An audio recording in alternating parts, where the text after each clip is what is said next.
یاد رکھیے گا شیخ رحمہ اللہ کلام میں حفظ کے 4 طریقے مینشن کیے انہوں نے کہ طالب علم یاد کس طرح کرے، اس میں 4 چیزوں پہ فوکس کرنا چاہیے اسے۔ خاص کر اس زمانے کے اندر یہ ٹرینڈ ہوتا تھا کہ علم حدیث کی باقاعدہ محفل ہوتی تھی اور ہزاروں لوگ اس میں شریک ہوتے تھے۔ علم جو تھا وہ صرف عام طلبۃ العلم کے لیے نہیں ہوا کرتا تھا، عامت الناس بھی آیا کرتے۔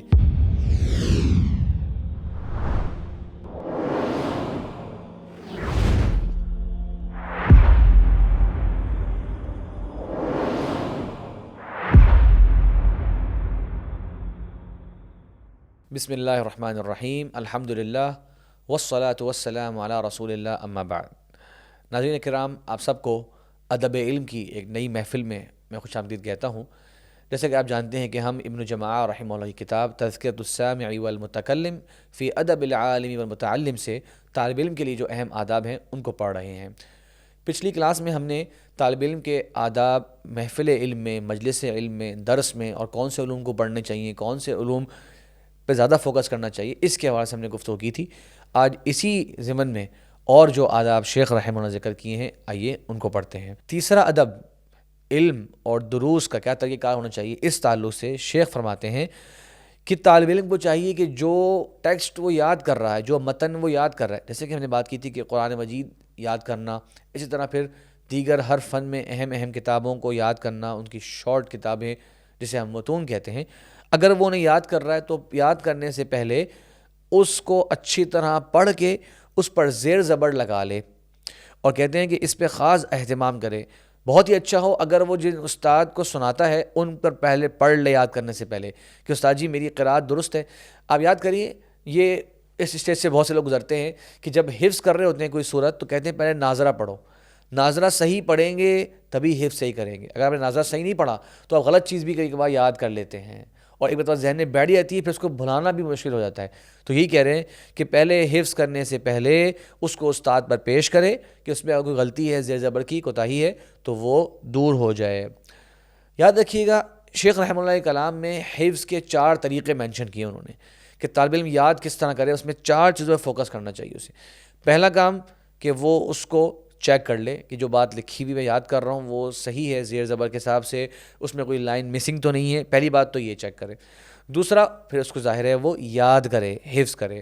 تیسرا، تکرار کرے، اس کو بار بار ریپیٹ کرتا رہے، اتنی بار ریپیٹ کرے کہ وہ اس کے ذہن میں اچھی طرح بیٹھ جائے۔ اور چوتھا ادب جو ہے حفظ کا وہ یہ ہوتا ہے کہ پھر وہ اس کو بار بار یاد بھی کرتا رہے، مہینے میں 2 دن، ہفتے میں 1 دن فکس کر لے کہ جو چیز مجھے یاد ہے میں نے ان سب کا ریویژن کرنا ہے۔ تو یہ 4 اسٹیپس اگر انسان اپنائے گا، پہلے تصحیح، پھر حفظ، پھر تکرار، اور پھر معاہدہ مطلب پھر مراجعہ، یہ 4 اسٹیپس جو ہیں طالب علم کے لیے حفظ کے حوالے سے بہت اہم چابیاں ہیں۔ اس کے بعد کہتے ہیں کہ کبھی کبھار کیا ہوتا ہے کہ کتاب کے اندر کوئی ورڈ غلط لکھا ہوتا ہے، کبھی زیر زبر غلط لکھا ہوتا ہے، تو اگر آپ غلط چیز یاد کر لیں گے وہ بلانا مشکل ہو جائے گی۔ اسی کو مثالیں بھی ہیں، آپ سب نے نام سنا ہوا ہوگا مشہور متکلمین جو باطل فرقے گزرے ہیں، ان میں سے ایک شخصیت گزری ہے بشر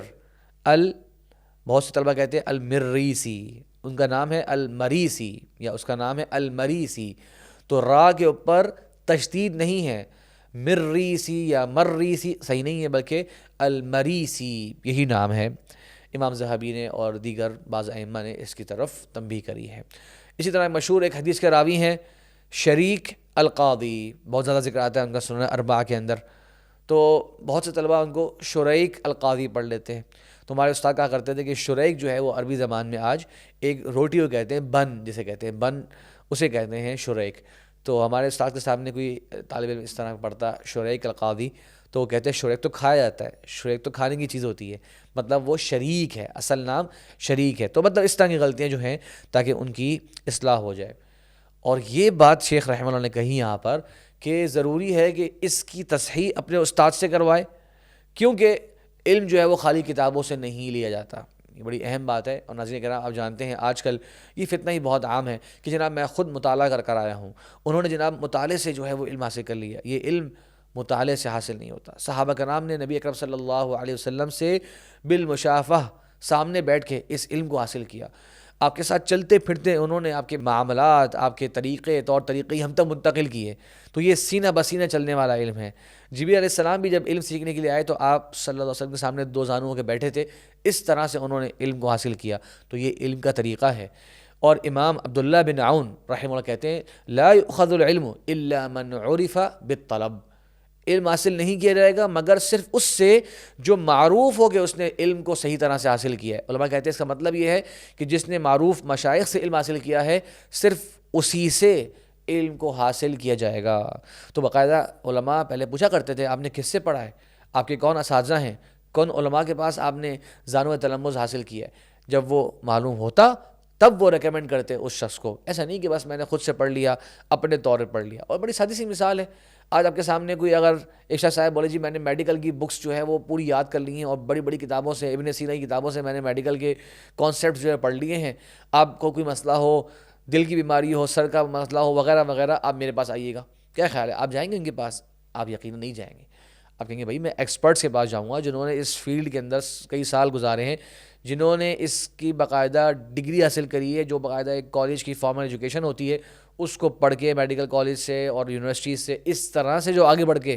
ایک پوسٹ پہ پہنچا ہے، آپ کو اعتماد ہوگا کہ یہ انسان جو ہے یہ میڈیکل کے طور طریقے اور اس کی اصطلاحات، اس کی ٹرمز، اس سب سے واقف ہے، تبھی وہ اس کے اندر بات کرنے کا اہل ہوتا ہے۔ بہرحال یہ سادی سی مثال ہے، ذرا وضاحت کرنا چاہیے کیونکہ آج کل یہ آزمائش بہت زیادہ ہے، لوگ بس کہتے ہیں جی مطالعے کا شوق ہے اور تھوڑا بہت پڑھ لیتے ہیں، پھر وہ اپنے لیکچر شروع کر دیتے ہیں اور لوگ کچھ ان کی تعریفیں کرنا شروع کر دیتے ہیں، خاص کر کوئی یونیک باتیں کر رہے ہوں تو لوگوں کو اس میں چاشنی محسوس ہوتی ہے، جبکہ علم یہ نہیں ہے، علم ہے کامن باتیں، کتاب و سنت کی معروف باتوں کا نام۔ بہرحال آگے چلتے ہیں، شیخ رحمہ اللہ کہتے ہیں کہ اگر طالب علم متن کو پڑھ رہا ہے، ٹیکسٹ کو پڑھ رہا ہے اپنے استاد پر، اور اسے لگ رہا ہے کہ استاد جی نے ایک ورڈ کا اعراب غلط بتا دیا، مثال کے طور پہ فاعل مرفوع ہوتا ہے، یہ عربی کا آسان سا قاعدہ ہے، استاد جی نے نوٹ نہیں کیا اور آپ نے اس کو استاد نے اس کو کہہ دیا بھائی یہ منصوب ہے، مطلب اس کے اوپر فتحہ ہے، اس کے اوپر زبر ہے، تو آپ کو پتہ ہے کہ نہیں اسے پیش ہونی چاہیے، تو کہتے ہیں آپ کو چاہیے کہ آپ ایک مرتبہ تھوڑا سا پیچھے سے پڑھ لیں، ہاں ریوائنڈ کر لیں، تو پیچھے سے پڑھ لیں تاکہ استاد جی دوبارہ جب سنیں گے تو وہ اپنی غلطی کو پہچان لیں گے۔ یہ ادب دوبارہ سے استاد کا سکھا رہے ہیں کہ یہ نہ ہو کہ آپ بولیں نہیں جی استاد آپ نے غلط بتا دیا، یہ تو فاعل مرفوع ہوتا ہے، آپ نے اس کو منصوب پڑھوا دیا، ایسے نہیں، بلکہ پیچھے سے پڑھ لے، جملہ جب بنائے گا تو استاد اس وقت نوٹ کر لیں گے۔ کہتے ہیں کہ اگر بالفرض استاد جی نے پھر بھی نوٹ نہیں کیا تو سوال کیا کرے کہ استاد جی کیا اس کو ایسے بھی پڑھ سکتے ہیں، اس طرح سوال کرے، استاد جی کیا اس کو پیش کے ساتھ بھی پڑھا جا سکتا ہے، جیسے کہ آپ گویا سیریس ایک سوال کر رہے ہیں، استاد جی کو فوراً خیال آئے گا، وہ اصول رول ذہن میں آ جائے گا، نہیں ایسے نہیں پڑھ سکتے، کہیں گے نہیں بھائی اس کو پیش کے ساتھ ہی پڑھنا چاہیے، جو صحیح بات ہے۔ باقاعدہ اس طرح سے شیخ رحمہ اللہ نے اس کا ادب سکھایا۔ آخری بات یہ کہہ رہے ہیں کہ جو کتاب آپ یاد کر رہے ہیں، جس سے ٹیکسٹ کو پڑھ رہے ہیں، جب اینڈ جہاں تک استاد پہنچے ہیں وہاں پر آگے لکھ دیا کیجئے بلغ العرض، میں یہاں تک پہنچ گیا اپنے استاد پر اس کتاب کو پڑھنے میں، یا ڈیٹ لکھ دیجئے کہ آج ہم یہاں تک پہنچ گئے ہیں اور آج شرح اتنی ہو گئی، تو ڈیٹ لکھنے کا بہرحال فائدہ ہوتا ہے، انسان کو پتہ چلتا ہے کہ یہ بات میں نے کب لکھی تھی۔ کبھی کبھی آج آپ ایک بات لکھتے ہیں، 10 سال بعد آپ اس بات کو دیکھیں گے، آپ کو ہنسی آئے گی کہ میں نے یہ بات کیسے لکھی، بہت سادی سی بات ہوگی، تو اگر آپ ڈیٹ لکھ دیں گے تو آپ کو ہنسی کم آئے گی، تعجب کم ہوگا کہ بھائی اس وقت کے لحاظ سے میرے لیے یہ اچھی بات تھی۔ چوتھا ادب جو شیخ رحمہ اللہ بیان کرتے ہیں، اس پہ آج ہمارا پروگرام انشاءاللہ روک دیں گے، وہ یہ ہے کہ طالب علم کو چاہیے کہ علم حدیث کو حاصل کرنے میں جلدی کرے۔ کیا مطلب؟ کوشش کرے کہ حدیث کی مجالس میں شرکت کرے، ان محفلوں میں جائے جہاں پہ احادیث کی کتابیں پڑھائی جاتی ہیں، خاص کر اس زمانے کے اندر یہ ٹرینڈ ہوتا تھا کہ علم حدیث کی باقاعدہ محفل ہوتی تھی اور ہزاروں لوگ اس میں شریک ہوتے تھے۔ علم جو تھا وہ صرف عام طلبۃ العلم کے لیے نہیں ہوا کرتا تھا، عامت الناس بھی آیا کرتے، بڑے بڑے علماء کی محفل میں سیکھنے کے لیے، ادب جاننے کے لیے عام لوگ بھی جو ہے وہ اس پہ شریک ہوا کرتے تھے، بچوں کو بھی لے کر آیا کرتے، تو یہ اس طرف اشارہ ہے۔ افسوس کے ساتھ آج یہ جسے کہتے ہیں نا یہ فیلڈز ڈیوائڈ ہو گئی ہیں ہمارے درمیان، نہیں علم تو صرف مدرسے کے اسٹوڈنٹس کے لیے ہے، نہیں، عام بندے کو بھی چاہیے تھا کہ وہ اپنے آپ کو اس کے ساتھ اٹیچ رکھے۔ تو کہتے ہیں کہ علم حدیث کے بارے میں خاص اہتمام کرے، اور نہ صرف یہ کہ حدیث سننے پر اہتمام کرے بلکہ اس کی سند کو جاننا، اس کے جو راوی ہیں، نریٹرز ہیں، ان کے بارے میں کچھ معلومات رکھنا، حدیث کا مطلب کیا ہے، اس میں کیا کیا احکام اس سے حاصل ہو سکتے ہیں، اس میں کیا فائدے کی بات ہے، کیا تربیت کی بات ہے، کیا تاریخ کا معاملہ بیان ہو رہا ہے، فوکس کرے اس کی میننگ پر بھی، خالی سننا اور بس ایک برکت کے لیے نہ ہو بلکہ غور و فکر بھی ہو اور اس کی جو سند ہے اس کو بھی دیکھے۔ اب احادیث کی کتابیں تو بہت ساری ہیں، تو یہاں انہوں نے نصیحت کر دی ان کو کہ کوشش کرے کہ صحیح بخاری اور صحیح مسلم سے اپنے علم حدیث کے سفر کا آغاز کرے، کہ ان مجالس میں شرکت کرے جہاں پر یہ دو عظیم کتابیں اسلام کی جو احادیث کے اندر معتبر ترین کتابیں ہیں وہ پڑھائی جا رہی ہوں۔ پھر کہتے ہیں باقی جو کتب ستہ ہیں ان کو دیکھے،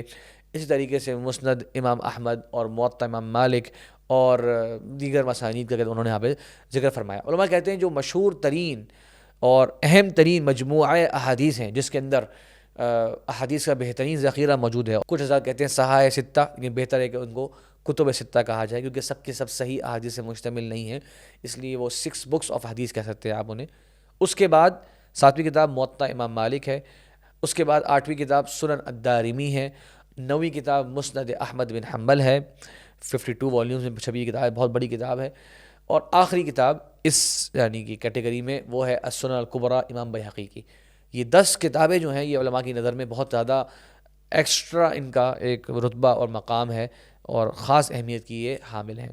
کہتے ہیں باقاعدہ یہ بھی کوشش کرے کہ اس کو معلوم ہو جائے کون سی حدیث صحیح ہے، کون سی حدیث حسن ہے، کون سی حدیث ضعیف ہوتی ہے، اور علوم حدیث کی کیا کیا ٹائپس ہوتی ہیں، اس طرح کی چیزیں بھی اپنے علم میں لے کر آئے۔ اور کہتے ہیں آخری بات کہ یہ نہ کرے کہ بس خالی ایک ایسے عالم کے اوپر کتاب کو پڑھ لیا جو بس سنتے رہتے ہیں، مطلب ایک طالب علم ہے وہ حدیثی کتاب کھولے بیٹھا ہوا ہے اور وہ پڑھے جا رہا ہے اور استاد جی جو ہے وہ خاموشی سے سنے جا رہے ہیں۔ کہہ رہے ہیں آج کل بہت سے لوگ اس طرح کی محفل کو محدثین کی محفل قرار دیتے ہیں، جبکہ یہ بات کافی نہیں ہے، بلکہ جتنا سننے پر اس کا فوکس ہو اتنا زیادہ سمجھنے پر بھی فوکس ہو۔ صرف یہ نہ ہو کہ ایک محفل ایسی ہے جس میں صرف اور صرف قرات کی جا رہی ہے، سمجھانے کی بات ہی کوئی نہیں کی جا رہی، استاد جی کوئی وضاحت ہی نہیں کر رہے، کوئی تنبیہ ہی نہیں فرما رہے۔ ہو سکتا ہے کہیں مختصر تنبیہ ہو سکتا ہے کہیں تفصیلی تنبیہ ہو، لیکن بہرحال اس کی بہت زیادہ اہمیت ہے۔ یہاں پر انشاءاللہ ہم اکتفا کرتے ہیں۔ اللہ تعالیٰ سے دعا ہے اللہ تعالیٰ مجھے اور آپ کو علم نافع اور عمل صالح عطا فرمائے۔ وآخر دعوانا ان الحمد للہ رب العالمین۔